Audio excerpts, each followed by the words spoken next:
رسم الخط کے حوالے سے بہت سی باتیں ہوتی ہیں، اور خاص کر آج کل اردو رسم الخط موضوع بحث ہے۔ رومن میں جس طرح اردو لکھی جا رہی ہے اور دیوناگری رسم الخط، شدت پسندی بہت لوگ اس کو جسٹیفائی بھی کرنا چاہتے ہیں کہ شدت پسندی نہیں ہونی چاہیے، اور رسم الخط کے حوالے سے ایک طرح کی رواداری ہونی چاہیے۔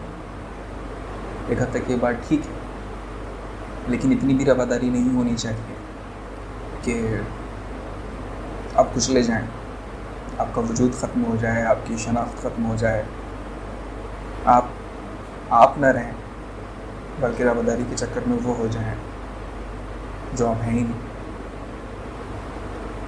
ایک مثال رواداری کے اوپر ہی کسی مہم میں نظر سے گزری تھی کہ میڈک کو اگر تیز ابلتے ہوئے پانی میں اچانک ڈالا جائے تو وہ اچھل کے باہر آ جاتا ہے، لیکن اگر اسے نارمل پانی میں ڈال کے پھر اس پانی کو دھیرے دھیرے ابالیں تو وہ اپنے آپ کو پانی کے ٹمپریچر کے ساتھ ایڈجسٹ کرتا جاتا ہے۔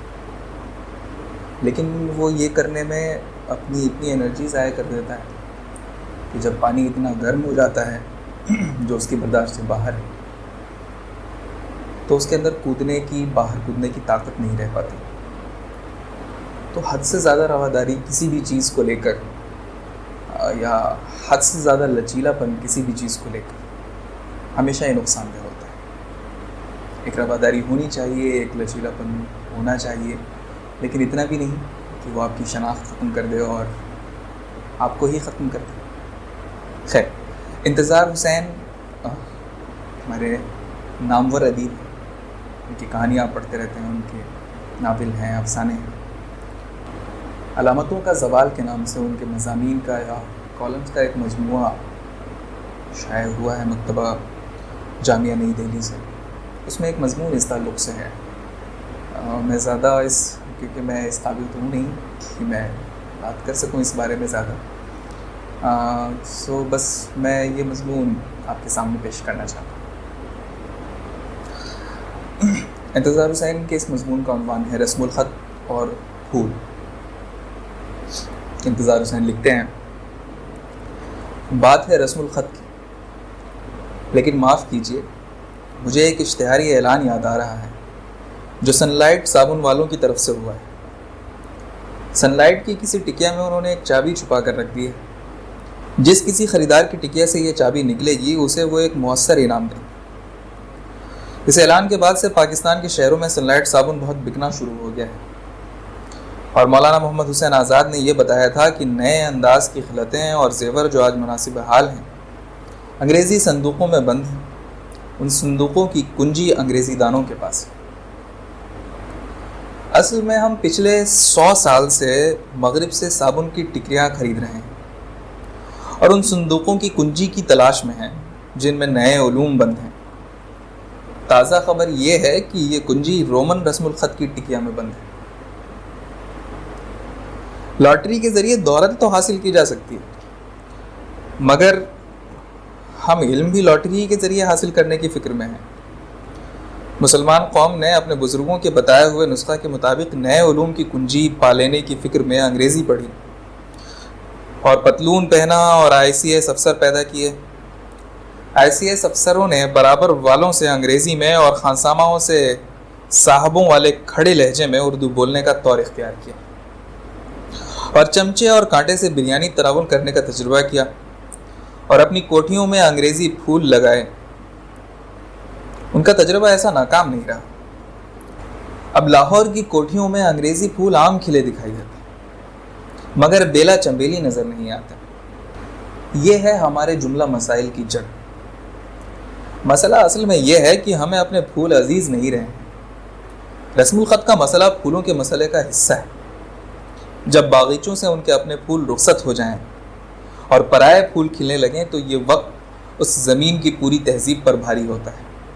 رسم الخط اپنی جگہ کوئی چیز نہیں، وہ تہذیب کا حصہ ہوتا ہے۔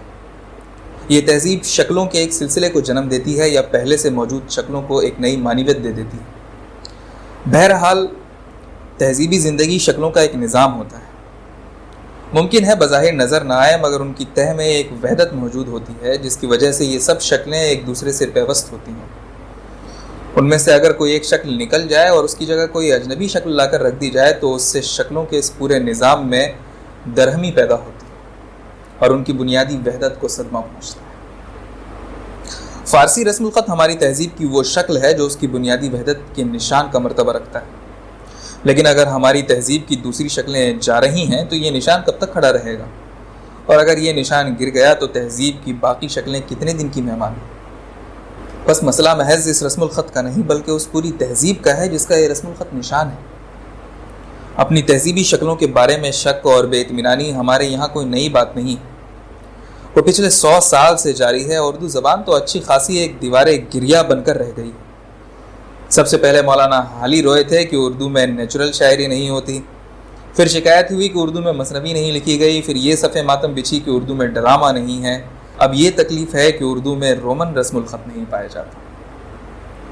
زبان چیزوں کو دیکھنے، محسوس کرنے اور سوچنے کا ذریعہ ہوتی ہے۔ ایک خاص زبان کے اندر اظہار کے جو مختلف سانچے ظہور میں آتے ہیں وہ اس تہذیب کے انداز فکر و نظر کے مظہر ہوتے ہیں۔ جب اپنے اظہار کے سانچے اور صورتوں کے بارے میں شک پڑ جائے تو اس کے معنی یہ ہیں کہ اس قوم کو اپنی فکر و نظر پر، اپنے احساسات پر اعتبار نہیں رہا ہے، یا یوں کہہ لیجئے کہ اسے اپنی ذات پر بھروسہ نہیں رہا ہے۔ اپنی ذات کے بارے میں بے اعتباری ہمارے یہاں صرف تاریخی زبان و ادب اور معاشرت تک محدود نہیں رہی، بلکہ ہماری ذات کی روحانی علامتیں بھی اس کی زد میں آ گئیں، اور سیرت طیبہ لکھنے والے بزرگوں کو رسول اکرم کی عظمت ثابت کرنے کے لیے کارلائل اور برنارڈ شاہ تک جانا پڑا۔ جب ایک قوم پر یہ نوبت آ جائے کہ وہ اپنی روحانی علامتوں کی توثیق کے لیے کارلائل اور برنارڈ شاہ سے سرٹیفکیٹ حاصل کرنے لگے تو اس کے معنی تو یہی ہوئے کہ وہ اپنے اعتبار کا اثاثہ تو لٹا بیٹھی۔ اب وہ اپنی ذات کو بلیاں لگا کر کھڑی کرنے اور دوسروں کے سہارے اپنا اعتبار بحال کرنے کی کوشش کر رہے ہیں۔ رومن رسم الخط اختیار کرنے کی تجویز بھی اس قسم کی ایک کوشش ہے۔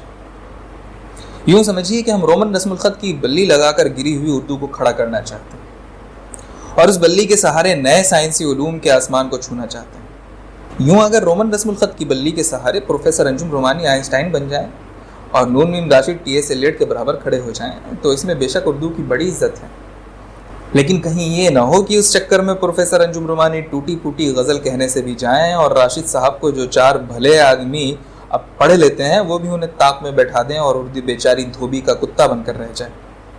اگر اس ٹوٹکے سے نئی سائنس کے آسمان تک پہنچ جانا اور ترقی کرنا ممکن ہوتا تو ایشیا میں ترکی والے سب سے زیادہ ترقی یافتہ قوم ہوتے۔ ترکی کے تعلیم یافتہ حضرات بھی تو اسی ہمارے والے روگ میں مبتلا چلے آتے ہیں۔ وہ بھی اپنی اس تاریخ پر بہت شرمندہ تھے جس نے بڑے فاتحین اور جید علماء پیدا کیے، ادھر وہ اپنی تاریخ و تہذیب سے رستہ توڑا کر رومن رسم الخط کی بیساکھی کے سہارے یورپین قوم بن کر کھڑے ہونے کے لیے ہاتھ پیر مارتے رہے۔ ادھر اس عرصے میں جاپان نے اپنے دقیانوسی رسم الخط کے باوجود بڑے بڑے کارخانے قائم کر لیے اور صنعتی مغرب سے مقابلہ کرنے لگا۔ ترکی کی مثال ہمارے لیے عبرت کا سامان رکھتی ہے۔ یہ الگ بات ہے کہ یار لوگ اسے رومن رسم الخط کے حق میں سند بتاتے ہیں۔ تعلیم یافتہ ترکوں نے عربی رسم الخط کو ترک کر کے رومن رسم الخط اپنا لیا۔ پاکستان کے تعلیم یافتہ حضرات ہنوز تذبذب میں ہیں۔ اگر سوچیے تو ان دونوں صورتوں میں زیادہ فرق نہیں ہے۔ ذہنی طور پر تو ہم بھی عربی فارسی رسم الخط کو ترک کر چکے ہیں، ویسے مجھے پھر بھی یقین نہیں آتا کہ ہم اس رسم الخط سے اپنا پیچھا چھڑا سکیں گے۔ بات یہ ہے کہ میں نے مال روڈ پر عین شیزان کے سامنے موتیا کے گجرے بکتے دیکھے۔ انگریزی تعلیم یافتہ حضرات پچھلے 100 سال سے اپنی کوٹھیوں کے باغیچوں میں انگریزی پھولوں کی قلم لگا رہے ہیں، لیکن موچی دروازے کا عام آدمی آج بھی موتیا ہی کا گجرا خریدتا ہے، اور عقیدت مند عورتیں آج بھی مزاروں پر موتیا ہی کے گجرے چڑھاتی ہیں۔ اس واقعے کے 2 پہلو ہیں، ایک ناخوشگوار، ایک خوشگوار۔ ناخوشگوار پہلو یہ ہے کہ پھولوں کے معاملے میں یہ 2 ہی ہمارے تہذیبی انتشار کا اظہار ہے۔ اس کے معنی یہ ہے کہ ہمارے تنفس کا آہنگ برہم ہو گیا تھا، ہماری نظر بٹ گئی ہے۔ عقل و استدلال کی زبان میں اسے فکر و احساس کا انتشار کہتے ہیں۔ خوشگوار پہلو یہ ہے کہ انگریزی پھولوں کی اتنی آبیاری کے بعد بھی موتیا کے پھول کھلتے ہیں اور ان کی مہک مال روڈ تک آتی ہے۔ معلوم یہ ہوا کہ اپنے پھولوں کو فراموش کرنا اتنا آسان نہیں ہے جتنا نون میم راشد صاحب سمجھتے ہیں۔ آدمی نے پہل براہ راست چیزوں کی تصویریں بنا کر صرف مطلب کا اظہار کیا۔ یہ تصویریں تجریدی رنگ میں ڈھلتے ڈھلتے رسم الخط بن گئیں۔ اب یہ تصویریں رسم الخطوں کی تہوں میں اسی طرح پیوست ہیں جس طرح اجتماعی لاشعور میں قدیم شکل اور تشبیہ مدفون رہتی ہے۔ میں رومن رسم الخط کی بات نہیں کرتا کہ وہ تو مردہ ہو چکا ہے، لیکن اپنے رسم الخط کو لیجئے جو ایک زندہ رسم الخط ہے۔ اس کی کششوں اور دائروں اور قوسوں میں تصویریں اسی طرح زندہ و تابندہ ہیں جس طرح مسلمانوں کے اجتماعی تخیل میں ماضی کی شکلیں زندہ و تابندہ ہیں۔ اس کے معنی یہ ہے کہ قوم نے جس طرح چیزوں کو دیکھا اور تصور کیا اور اپنی ذات سے ہم رشتہ کیا، پھر دیکھنے کے سفر میں جو منزلیں آئیں اور ذات اور خارجی اشیاء کے رشتہ نے جس طور ارتقا کیا، وہ سب کچھ رسم الخط میں محفوظ ہوتا ہے۔ گویا رسم الخط اجتماعی طرز نظر کا ترجمان ہوتا ہے۔ اس کی جڑیں ان تصویروں، شکلوں اور تشبیہوں میں ہوتی ہیں جن سے ایک قوم کے تخیل کا خمیر اٹھتا ہے اور احساسات کی شکل بنتی ہے۔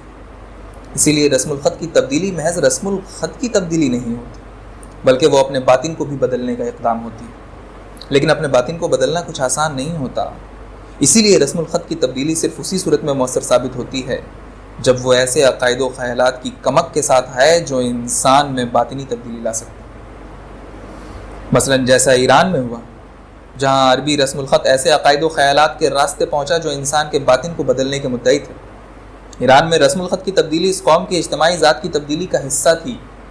قوم کا باطن جوں کا توں ہے اور رسم الخط بدل جائے تو پھر یہی ہوتا ہے کہ اچھی بھلی قوم جمہوریہ ترکیہ بن کر رہ جاتی ہے۔ گویا ہم نے اگر رومن رسم الخط کو اختیار کیا تو وہ سرکاری دفتروں میں رہے گا، یونیورسٹیوں کی زینت بنے گا اور کوٹھیوں میں گملوں اور گلدانوں میں لگا کر رکھا جائے گا، مگر مسجدوں، درگاہوں اور امام باڑوں میں طغرے بھی اور دودھ فروشوں اور پنواڑیوں کی دکانوں پر غالب و اقبال کے شعر اسی پرانے دھرانے رسم الخط میں آویزہ رہیں گے۔ ریاضیات اور طبیعیات کو پوری حقیقت سمجھنے والوں کو شاید اس واقعے میں کوئی معنی نظر نہ آئے، لیکن جنہیں یہ معلوم ہے کہ یہ طغرے ہماری باطنی زندگی میں کتنا اثر و نفوذ رکھتے ہیں اور ان مذہبی اور کاروباری اداروں کو ہماری تہذیبی زندگی میں کیا مقام حاصل ہے، ان کے لیے اس واقعے کے معنی یہ ہیں کہ رومن رسم الخط انگریزی پھولوں کی طرح سجاوٹ کی چیز بن کر رہے، ہماری اجتماعی زندگی کی جڑوں میں شاید وہ سرایت نہ کر سکے۔ اگر کسی صاحب کو اس میں شک ہے تو ان سے مفید معلومات حاصل کرنے کو جی چاہتا ہے کہ ترکی میں مصطفیٰ کمال کے وقت سے اب تک رومن رسم الخط نے عام لوگوں میں کتنا رواج پایا ہے۔ میاں بشیر احمد تو یہ کہتے ہیں کہ پڑھے لکھے رپورٹر بھی رپورٹنگ کے وقت آسانی عربی رسم الخط ہی میں دیکھتے ہیں، اور پروفیسر حمید احمد خان یہ بتاتے ہیں کہ انقرہ لائبریری کی کتابوں کی فہرست بھی ابھی خیر سے رومن رسم الخط میں منتقل نہیں ہو سکی۔ انقرہ اور استنبول سے نکل کر اس رسم الخط کی کیا اوقات ہوگی، یہ خود تصور کر لیجئے۔ جو قوم روشن خیالوں کی ساری جد و جہد کے باوجود اب تک ترکی زبان میں اذان گوارا نہیں کر سکی ہے، اسے رومن رسم الخط کیسے ہضم ہو جائے گا؟ انگریزی پھول اور رومن حروف اجنبی زمینوں سے آئے ہیں، ہمیں ان سے مہک نہیں آتی۔ شاید ہماری باطنی زندگی میں وہ رسوخ انہیں کبھی حاصل نہ ہو سکے جس کے بعد پھول اور حروف روحانی معنویت کے حامل بن جایا کرتے ہیں۔ اردو کو رومن رسم الخط سے بس اتنا فیض حاصل ہوگا کہ وہ ٹیڈی گرل بن جائے گی، مگر نقصان یہ ہوگا کہ نظر کا وہ انتشار جسے پھولوں کی دوئی نے جنم دیا ہے، رومن حروف کے طفیل اپنی انتہا کو پہنچ جائے گا۔ اس کے معنی ہے مسلمانوں کی تہذیبی وحدت میں انتشار اور قلب و نظر کا فساد، اور یہ ایسا نقصان ہے کہ اگر پاکستانی قوم آگے چل کر کوئی آئنسٹائن بھی پیدا کرے تو اس نقصان کی تلافی نہیں ہو سکتی۔ یہ مضمون ظاہر ہے کہ پاکستان کے تناظر میں لکھا گیا ہے، لیکن ہندوستان بھی اس سے بری نہیں ہے۔ رسم الخط کے حوالے سے جو بے اعتنائی ہمارے درمیان پائی جاتی ہے